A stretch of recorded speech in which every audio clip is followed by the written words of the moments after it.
Podem estar sentados. Obrigado. Obrigado. Louvado seja o nome do Senhor. Amém?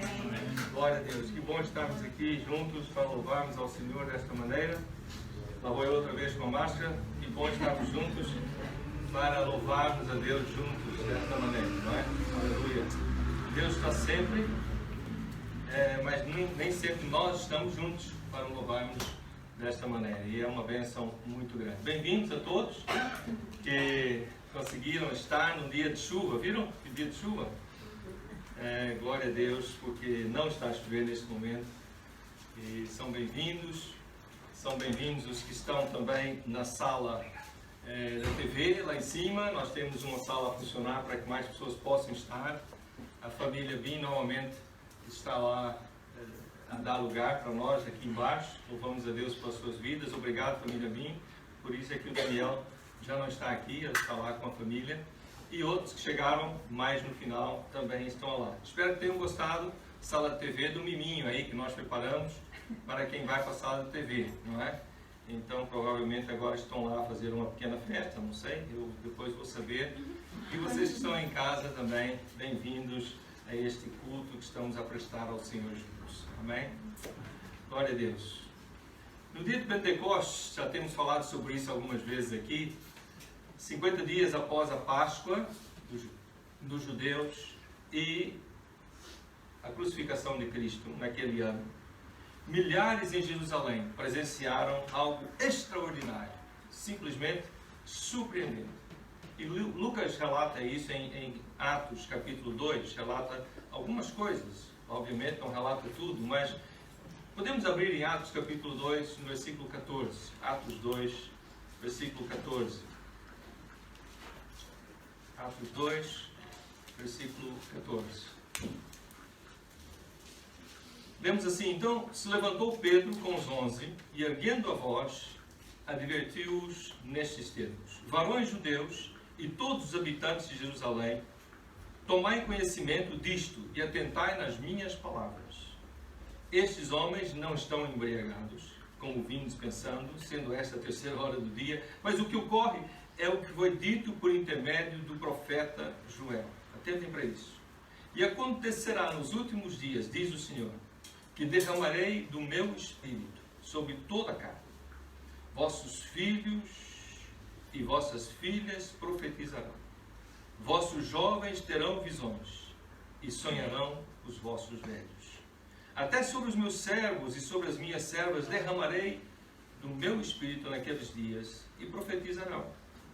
Mostrarei prodígios em cima no céu e sinais embaixo na terra, sangue, fogo e vapor de fumaça. O sol se converterá em trevas, a lua em sangue, antes que venha o grande e glorioso dia do Senhor. E acontecerá que todo aquele que invocar o nome do Senhor será salvo. Uma promessa que cita o livro de Joel, o profeta Joel, no Antigo Testamento. Se quiserem apontar, está também no capítulo 2, Joel capítulo 2, versículo 28, e vou ler o 32. E há de ser que depois derramarei o meu espírito sobre toda a carne, os vossos filhos e vossas filhas profetizarão, os vossos velhos terão sonhos, os vossos jovens terão visões. E há de ser que todo aquele que invocar o nome do Senhor será salvo. Porque no Monte Sião e em Jerusalém haverá livramento, assim como disse o Senhor, e entre os sobreviventes, aqueles que o Senhor chamar. Curiosamente, quando Pedro diz essas palavras, estava muito próximo, estava nesse lugar, no Monte Sião, na cidade de Jerusalém, onde tudo isto estava a se cumprir. Mas essa promessa de um novo tempo, com uma sensibilidade, uma acessibilidade, o acesso muito maior ao Espírito de Deus, foi anunciado também por outros profetas no Antigo Testamento. Não foi somente pelo profeta Joel. Nós lemos em Jeremias, por exemplo, capítulo 31, ou melhor, antes disso, Ezequiel 36. Ezequiel 36, se quiserem apontar, 26 e 27. Ezequiel 36 diz assim: e dar-vos-ei um coração novo, porei dentro de vós um espírito novo, e tirarei da vossa carne o coração de pedra, e vos darei um coração de carne, e porei dentro de vós o meu espírito, e farei que andeis nos meus estatutos e guardeis os meus juízos e os observeis. E aquele texto que eu falei em Jeremias, e eu vou aguardar um instante para que abramos em Jeremias capítulo 31, Jeremias 31, profeta Jeremias, no Antigo Testamento, depois dos Salmos, um pouquinho depois dos Salmos, em Isaías, Jeremias. Jeremias capítulo 31. No versículo 13 ele fala assim: de longe se me deixou ver o Senhor, dizendo, com amor eterno eu te amei, por isso com benignidade te atraí, ainda te edificarei. No início do versículo 4. Versículo 10: ouvi a palavra do Senhor, ó nações, e anunciai nas terras longínquas do mar, e dizei, aquele que espalhou a Israel o congregará e o guardará como pastor ao seu rebanho. O versículo 13 diz assim: então a virgem se alegrará na dança, e também os jovens e os velhos. Tornarei o seu pranto em júbilo, e os consolarei, transformarei em regozijo a sua tristeza. E agora a partir do versículo 31, estamos em Jeremias 31, a partir do versículo 31. Eis aí vem dias, diz o Senhor, em que firmarei nova aliança com a casa de Israel e com a casa de Judá. Não conforme a aliança que fiz com seus pais, no dia em que os tomei pela mão para os tirar da terra do Egito, porquanto eles anularam a minha aliança, não obstante eu os haver desposado, diz o Senhor. Porque esta é a aliança que firmarei com a casa de Israel depois daqueles dias, diz o Senhor. Na mente lhes imprimirei as minhas leis, também no coração lhes inscreverei. Eu serei o seu Deus e eles serão o meu povo. Não ensinará jamais cada um ao seu próximo, nem cada um ao seu irmão, dizendo, conhece o Senhor, porque todos me conhecerão, desde o menor até o maior deles, diz o Senhor. Pois perdoarei as suas iniquidades, e dos seus pecados jamais me lembrarei. Pai de amor, nós queremos agradecer-te mais uma vez pela tua palavra. Obrigado, Senhor, pelo cumprimento das promessas e das profecias do que se refere a Jesus, o Messias, e no que se refere a uma nova aliança. Fala conosco, Senhor, nesta manhã, neste dia. Ensina-nos pela tua palavra. Transforma-nos pelo teu Espírito. Convence o pecador do pecado, da justiça e do juízo. E com laços de amor eterno, atrai-os a ti neste dia. Pedimos que tu nos uses para a tua glória e para a bênção de muitos. Em nome de Jesus. Em nome de Jesus. Um dos mais profundos anseios de Israel, do povo de Deus, era de facto este. Eles amavam a lei de Deus. A lei era boa, a lei era perfeita. A lei era superior às leis dos outros povos à sua volta. Assim entendiam eles, e de facto era. Eles amavam a lei de Deus, mas tinham noção clara da impossibilidade de a cumprir na íntegra. De tanto pecarem, sacrificarem e sofrerem as consequências da sua rebeldia constante. Um dos mais profundos anseios do povo era uma lei melhor, um relacionamento mais profundo com Deus. Conforme nós lemos os versículos 33 e 34 de Jeremias 31, eu vou ler novamente esses dois versículos, 33 e 34 apenas, onde lemos, esta é a aliança que firmarei com a casa de Israel, depois daqueles dias, diz o Senhor, na mente lhes imprimirei as minhas leis, também no coração lhes inscreverei, eu serei o seu Deus e eles serão o meu povo. Não ensinará jamais cada um ao seu próximo, nem cada um ao seu irmão, dizendo, conhece ao Senhor, porque todos me conhecerão, do menor até ao maior deles, diz o Senhor. Pois perdoarei as suas iniquidades, e dos seus pecados jamais me lembrarei. Agora, essas promessas são muito confortantes, estas e as que apareceram no versículo 13, 10 e 13, que nós lemos anteriormente, muito confortantes, quando nos lembramos que esse profeta Jeremias é conhecido como um profeta chorão. Profeta chorão. Estava sempre a chorar, a lamentar. Aqueles que conhecem um pouco mais a Bíblia sabem que depois do livro do profeta Jeremias vem o livro de Lamentações de Jeremias. Jeremias a lamentar tudo aquilo que se passava à sua volta. Então esse capítulo 31 é fantástico, é cheio de promessas e de coisas alegres e reconfortantes para um profeta conhecido assim. Mas também pudera, se nós lermos a história, lemos o profeta Jeremias, lemos o que estava acontecendo no seu tempo, nós vamos ver que foi no seu tempo. Ele profetizou antes, durante e depois da destruição de Jerusalém. E quando Nabucodonosor veio e conquistou a cidade, derrubou os seus muros, destruiu a cidade, destruiu o templo ficou em ruínas, e ele viveu essa realidade, preparando, dizendo ao povo que isso poderia acontecer. E depois, quando aconteceu de fato, e a seguir ao acontecimento, Jeremias viveu isso. Foram décadas e décadas a anunciar essa destruição. Se não mudarem, se voltarem para Deus, se vocês não tiverem uma vida diferente, mais voltada a cumprir a palavra de Deus, a lei de Deus. E então, ele anunciou, e por isso ele foi maltratado, obviamente. Ninguém gosta de ouvir mensagens dessas. Ele foi maltratado, foi ridicularizado, foi preso, foi ameaçado de morte, chegou a ser atirado no fundo de um poço e ficou ali para morrer. Essa foi a sua vida, e sempre anunciaram, mas Deus diz, Deus diz, Deus diz. Seria tão fácil para ele dizer, olha, está bem, pronto, Deus não diz.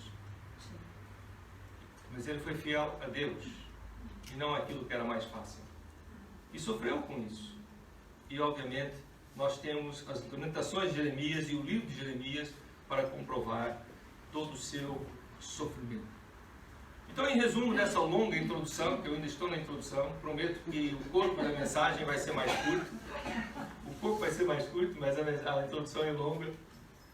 Para resumir, não havia nada de mal com a lei de Deus. E não há. Segundo o problema, ou na verdade o problema era o povo. A sua humanidade. Recusavam-se a cumprir a lei.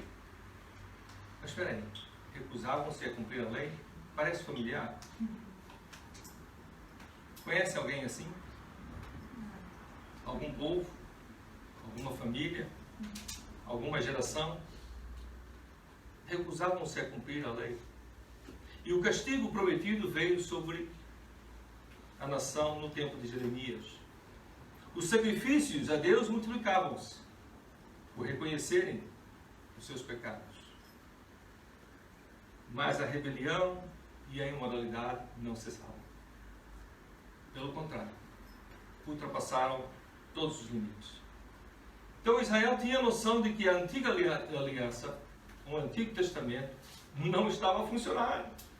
Não estava a dar resultado nas suas vidas e na vida da nação. E havia uma necessidade inquestionável de um novo testamento, de uma nova aliança, que foi prometida, aliás, no Antigo Testamento, juntamente com as promessas de um Messias, um ungido de Deus, o Cristo, que viria para oferecer a oportunidade a entrarmos numa nova aliança com Ele. Então Jeremias, entre outros profetas, anunciou a promessa desta nova aliança, diferente e melhor, diferente e superior à aliança antiga, à aliança anterior. E eu quero destacar três coisas, três promessas que aparecem nesse texto de Jeremias, capítulo 31, versículos 33 e 4. Três promessas contidas nesta promessa maior, na promessa de uma nova aliança. Em primeiro lugar, a promessa de todos conhecermos a Deus, pessoalmente, intimamente, sem necessitarmos de intermediários, sem ser necessário que se continuassem a depender de um sacerdote ou de um profeta, mas a possibilidade de toda a gente poder conhecer a Deus pessoalmente, diretamente, intimamente.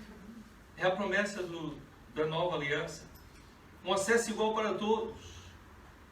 mulheres e homens, de quaisquer idades, a partir do momento que já compreende minimamente o que são as coisas e como existe o pecado e a tendência de desobedecer, a partir daí, qualquer idade, não há distinção nenhuma, qualquer condição social, ricos e pobres, qualquer etnia, qualquer povo, qualquer nação, em qualquer lugar do planeta, até qualquer afiliação partidária, até isso. Parece impossível nos tempos em que vivemos, mas até isso, não há distinção, é para todos, é mesmo para todos, podemos todos conhecer a Deus pessoalmente, sem necessidade de um intermediário. No Novo Testamento, desde o Antigo Testamento, sempre foi essa a intenção de Deus. Já agora, mesmo no Antigo Testamento, mesmo com o povo de Israel, essa foi a sua intenção, que todos tivessem acesso a ele.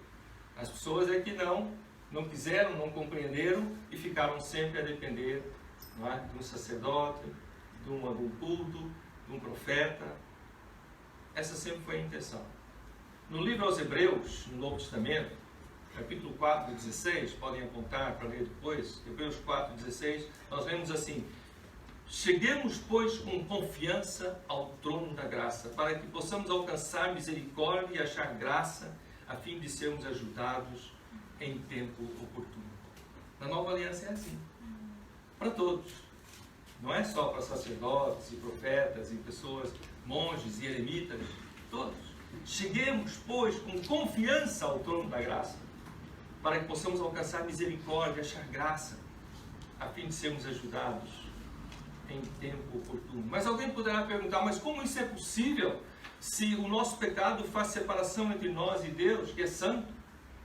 Na antiga aliança era assim, e na nova também. O nosso pecado faz separação entre nós e o nosso Deus, faz separação entre nós e Deus, que é verdadeiramente santo. E essa foi a razão de Israel nunca ter se sentido próximo, íntimo de Deus. É só lermos o Antigo Testamento. Mas lá está a outra promessa na nova aliança. Não só um relacionamento pessoal e íntimo com Deus, mas os nossos pecados serem perdoados. Completamente perdoados. Todos os nossos pecados perdoados pelo sacrifício perfeito de Jesus. Não pelo sacrifício de animais, não pelo sacrifício próprio, mas pelo sacrifício de Jesus na cruz do Calvário. Perdão dos nossos pecados. Eu fiz uma leitura rápida de Hebreus esta semana, em preparação para esta mensagem, e eu estava à procura de algumas vantagens que me saltassem à vista, vantagens da nova aliança, da aliança que nós temos com Deus por meio de Jesus. Então, aquilo que me saltasse à vista, numa leitura rápida, li só uma vez, e fui do início ao fim, e fui apontando, eu encontrei mais de 30. Então, eu imagino que deve haver mais, não é? Porque aquilo foi uma leitura rápida, sem me aprofundar. Mais de 30 vantagens da nova aliança prometida por Deus desde o Antigo Testamento. Vantagens comparado à aliança anterior, à aliança antiga. Hebreus capítulo 10, aponta Hebreus 10, 19 a 22, exprime essa promessa de uma maneira fantástica, poderosa mesmo. Hebreus 10, repito, versículos 19 a 22, diz assim: tendo, pois, ousadia para entrar no santuário pelo sangue de Jesus, pelo novo e vivo caminho que Ele nos consagrou pelo véu, isto é, pela sua carne, e tendo um grande sacerdote sobre a casa de Deus, que é o próprio Cristo, cheguemos-nos com verdadeiro coração e inteira certeza de fé, tendo os corações purificados da má consciência e o corpo lavado com água limpa. Ousadia pelo sangue de Jesus, não pelo sacrifício nem de animais, nem de qualquer pessoa, mas pelo sangue de Jesus. Cheguemos-nos com verdadeiro coração e inteira certeza de fé a Deus. De facto, sem o perdão dos nossos pecados, a presença de Deus, sem o perdão dos nossos pecados, a santidade de Deus, é um lugar aterrador. Nós não queremos estar na presença de Deus sem os pecados perdoados. Para chegar a Ele, precisamos disso, de ter essa convicção, essa promessa, essa certeza de que os nossos pecados estão perdoados. Obviamente nós chegamos tal qual como estamos, mas ali chegamos logo arrependidos e logo perdoados para podermos estar na presença de Deus. Sim, Jesus fez alusão a isso, a essa nova aliança, durante a instituição da ceia do Senhor. Quando Ele instituiu a ceia, e nós já celebramos hoje juntos, não é verdade? Ele fez uma alusão a essa nova, uma referência a essa nova aliança. Ele diz: este é o cálice da nova aliança no meu sangue. Este cálice é a nova aliança no meu sangue. Fazer isso todas as vezes que beberdes, em memória dele. Ele estava a se referir a esta nova aliança, sobre a qual estou a falar, que foi prometida e que se iria cumprir na pessoa dele, quando ele desse a sua vida na cruz do Calvário e viesse a ressuscitar ao terceiro dia. Mas há mais uma coisa. Eu disse que ia destacar 3, não é? Então, conhecemos a Deus pessoalmente, a primeira. A segunda é termos o perdão dos nossos pecados serem todos perdoados. E a terceira é a lei de Deus estar no nosso interior. Não dependemos de uma lei escrita em umas pedras, em algum lugar, num templo em Jerusalém. Não. A lei de Deus escrita no nosso interior, posta no nosso interior, está no nosso interior, escrita no nosso coração e na nossa mente. Como é que isso acontece? É pela presença do Espírito Santo nas nossas vidas. Quando nós temos Cristo em nós, recebemos a Cristo e começamos a ler a palavra de Deus, então a lei de Deus, não é todas as palavras que estão aqui, mas a lei de Deus, os princípios de Deus, os valores de Deus, vão sendo impressos no nosso coração e na nossa vida. Amém? Porque temos o Espírito Santo para nos ajudar a perceber, a reter, a lembrar, a usar a palavra de Deus nas nossas vidas. É o Espírito Santo na nossa vida. Quem tem Cristo, tem o Espírito de Cristo. Quem tem Jesus na sua vida, tem o Espírito Santo de Deus na sua vida. E é pela presença do Espírito Santo que habita em nós que nós temos a lei de Deus no nosso interior. Enquanto o sacrifício de Jesus, o sacrifício do Filho, limpa o nosso passado, a presença do Espírito Santo garante o nosso futuro. Amém? Eu vou repetir isso. Enquanto o sacrifício do Filho limpa o nosso passado, a presença do Espírito Santo garante o nosso futuro com Deus. Sim, no dia de Pentecostes, 50 dias após a Páscoa e a crucificação de Jesus, milhares em Jerusalém presenciaram algo extraordinário, surpreendente. Já falamos disso. Está lá em Atos capítulo 2. O cumprimento de Joel, capítulo 2 também. Mas havia algo ainda mais extraordinário para acontecer naquele dia. Algo ainda mais extraordinário. E está no final do capítulo 2 de Atos. Atos 2, 38 a 41. No final do capítulo 2, nós lemos assim que as pessoas ouviram a pregação de Pedro e dos demais apóstolos e perguntaram, compungidos do seu coração, arrependidos e compungidos, disseram: então, o que faremos, varões e irmãos? E a resposta, nós lemos aí a partir do versículo 37, ouvindo eles isto, compungiram-se em seu coração e perguntaram a Pedro e aos demais apóstolos: que faremos, homens e irmãos? Disse-lhe Pedro: arrependei-vos, e cada um de vós seja batizado em nome de Jesus Cristo para perdão dos vossos pecados, e recebereis o quê? O dom do Espírito Santo, porque a promessa vos diz respeito a vós, aos vossos filhos e a todos os que estão longe, até na Península Ibérica, né? Aqui nessa pontinha de Lisboa, né? A todos que estão aí a ouvir em outras partes do mundo, em África, mais no norte da Europa, no Brasil, em outras partes do mundo, talvez na América haja alguém que tenha madrugado para estar conosco. Então, para todos os que estão longe, a tantos quantos Deus, nosso Senhor, chamar, e com muitas outras palavras, isto testificava e os exortava, dizendo: salvai-vos desta geração perversa, de sorte que foram batizados os que em bom grado receberam a sua palavra. E naquele dia agregaram-se quase 3.000 almas. Então, um milagre maior ainda, algo ainda mais extraordinário que estava para acontecer naquele dia, era cerca de 3.000 pessoas terem a habitação, a presença do Espírito Santo de Deus no seu interior. Para o perdão dos vossos pecados, e recebereis o dom do Espírito Santo. Naquele mesmo dia, aquelas pessoas todas passaram a desfrutar deste benefício da nova aliança. Conhecer a Deus pessoalmente, ter o perdão dos seus pecados e o Espírito Santo, a lei de Deus, no seu interior, pela presença do Espírito Santo de Deus. Paulo descreve essa nova maneira de viver em 1 Coríntios, capítulo 6, versículos 19 e 20. Se quiserem apontar, 1 Coríntios 6, 19 e 20, Paulo diz assim: ou não sabeis que o vosso corpo é o templo do Espírito Santo que habita em vós, proveniente de Deus, e que não sois de vós mesmos, porque fostes comprados por bom preço, pelo sangue de Jesus derramado na cruz. Fostes comprados por bom preço. Glorificai, pois, a Deus no vosso corpo e no vosso espírito, os quais pertencem a Deus. Não sabeis que o vosso corpo é o templo do Espírito Santo que habita em vós, proveniente de Deus? Então glorificai a Deus no vosso corpo e no vosso espírito, os quais pertencem a Deus. Fomos comprados por bom preço pelo sangue de Cristo, pelo seu sacrifício na cruz do Calvário.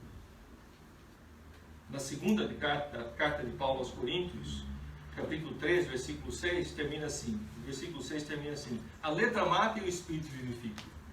E de fato a antiga aliança era a letra morta. A lei era boa, mas era uma letra morta que não estava a fazer diferença na vida das pessoas. Mas o Espírito vivifica. E a partir do momento que estamos na nova aliança e que o Espírito Santo habita em nós, então temos a lei de Deus, os princípios e os valores. Vamos lendo a palavra, ela vai fazendo sentido e vamos interiorizando essa palavra e vivendo essa palavra de Deus. Portanto, as promessas contidas nesta promessa da nova aliança, nós destacamos 3 hoje, que é conhecer Deus pessoalmente, é o perdão de todos os nossos pecados e a lei de Deus no nosso interior, pela presença do Espírito Santo. Então, neste dia, eu quero fazer aqui alguns desafios perante esta mensagem sobre a nova aliança que foi prometida e que já chegou e está disponível a todos, sem distinção. Alguns desafios que eu quero fazer. Em primeiro lugar, nós que estamos numa relação com Deus por meio de Jesus, que já temos feito uma decisão nesse sentido, vamos nos agarrar ao perdão dos nossos pecados. Vamos nos agarrar à presença do Espírito Santo na nossa vida e vamos nos dedicar a conhecer Deus cada vez melhor. Vamos nos dedicar a isso pela leitura da palavra, pela oração, pelo convívio com os irmãos no estudo da palavra, os grupos de crescimento, a oportunidade de estudar em 2 a 2 ou em pequenos grupos. No culto também é bom, mas quando podemos interagir e fazer perguntas e também nós colocarmos a nossa opinião, crescemos mais. Vamos conhecer, vamos nos dedicar a isso. Vamos ser intencionais em conhecer melhor a Deus. Agarremos ao perdão dos pecados e à presença do Espírito Santo, mas vamos crescer, vamos conhecer melhor a Deus na nossa vida. Amém? Mas pode ser que haja alguém aqui presente, ou em casa, ou no carro, onde estiver, que ainda não fez a decisão de entregar a sua vida a Jesus. Ainda não fez essa decisão. Ainda não disse, olha, não reconheceu que é pecador e que precisa de um Salvador, e por isso mesmo ainda não entregou a sua vida a Jesus, ainda não recebeu como Senhor e Salvador da sua vida. Então, não deixe passar deste dia, não deixe passar. A Bíblia diz que hoje é dia de salvação. Não deixe de passar, hoje mesmo. Reconhece os seus pecados, a necessidade de se arrepender diante de Deus, de não viver de acordo com os padrões de Deus. Reconhece isso a Deus. Fala com Deus nesse sentido. Arrepende dos pecados, coloca a sua fé em Cristo como Senhor e Salvador da sua vida. A sua fé naquilo que Ele fez por nós, na sua morte e ressurreição. Põe a sua fé nele. Identifica-te com Cristo. Identifica-te com Ele. Uma forma muito simples é o batismo, em que nós vamos às águas do batismo, somos sepultados e depois levantamos para viver em novidade de vida, segundo nós lemos em Romanos. Mas é isso. Arrepender-se dos pecados. crer em Jesus, identificar-se com Ele. Vamos orar sobre isso? Amém? Pai, nesta manhã nós, mais uma vez, queremos agradecer-te pela Tua Palavra, pelo privilégio de nós termos acesso à nova aliança, temos acesso à própria pessoa de Deus, ao Espírito Santo de Deus, podermos conhecer-te pessoalmente e ter a lei do Senhor no nosso interior, vivermos, ó Deus, livres da culpa, do pecado, porque quando nós compreendemos isso verdadeiramente, nós sabemos que os nossos pecados estão perdoados. E quando pecamos, corremos logo ao Senhor e reconhecemos isso porque queremos viver limpos e livres. Ó Deus, muito obrigado. Peço que neste dia o Senhor nos ajude a viver de acordo com essa realidade. Que não seja uma realidade apenas na teoria, mas que seja na prática, que nós vivamos isso. Uma vida transformada pela presença do Teu Espírito nas nossas vidas. Uma vida que realmente vive de forma livre, como perdoado os seus pecados. Uma vida que procura conhecer a Deus e conhecê-lo cada vez mais profundamente. Ó Deus, queremos viver isso na prática. E mais uma vez pedimos por aqueles que estão conosco nesta manhã, que ainda não fizeram decisão de entregar as suas vidas a Cristo. Ó Deus, continua a contender com eles pacientemente, da forma como Tu fazes. Não desiste deles como não desististe de nós. Ó Deus, para que ainda hoje haja uma decisão séria nesse sentido. Para a Tua glória e para a bênção, ó Deus, de muitos, nós o pedimos em nome de Jesus. Amém. Em nome de Jesus. Amém. Glória a Deus. Muito obrigado pelo privilégio de partilhar essa palavra, de me preparar para fazer isso, porque isso é uma bênção também para mim. Que Deus abençoe a nossa semana. Aí em casa, onde estiver, que Deus o livre, guarde e traga para estar conosco um dia desse. É uma alegria para nós. Mesmo que venha do outro continente, né? Venha um dia passear a Portugal e estar conosco também. Que Deus abençoe e uma boa semana a cada um.